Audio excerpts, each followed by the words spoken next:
यमुना जी के किनारे रहने वाली स्त्री पुरुष यह सुनकर के निषाद राज के साथ दो परम सुंदर सुकुमार नवयुवक और एक परम सुंदरी स्त्री आ रही हैं, सब अपना अपना काम भूल कर दौड़े और लक्ष्मण जी, श्री राम जी और सीता जी का सौंदर्य देखकर अपने भाग्य की बड़ाई करने लगे। उनके मन में परिचय जानने की बहुत ही सी लालसाएं भरी है, पर वे नाम गांव पूछते सकुचाते हैं। उन लोगों में से जो एक वयोवृद्ध चतुर थे, उन्होंने युक्ति से श्री रामचंद्र जी को पहचान लिया।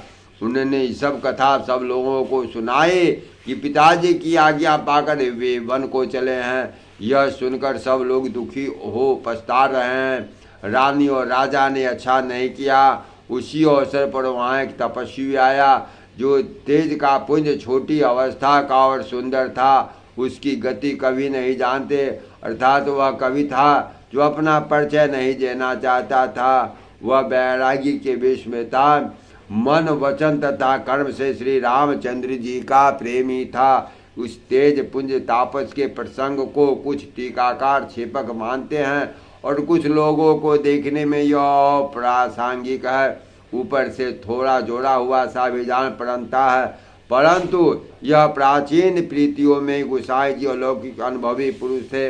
पता नहीं है हाँ इस प्रसंग के रखने में क्या रहस्य है, परंतु यह क्षेपक तो नहीं है। इस तापस को सब कभी अलिखित गति कहते हैं, तब निश्चय पूर्वक कौन कह सकता है। हमारी समझ में यह तापस या तो हनुमान जी थे अथवा ध्यानस्थ तुलसीदास जी।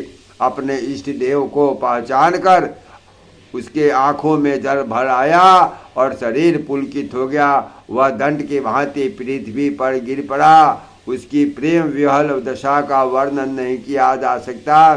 श्री राम जी ने प्रेम पूर्वक पुलकित होकर उसको हृदय से लगा लिया। उसे इतना आनंद हुआ मानो कोई महादलिद्री मनुष्य पारस पा गया हो।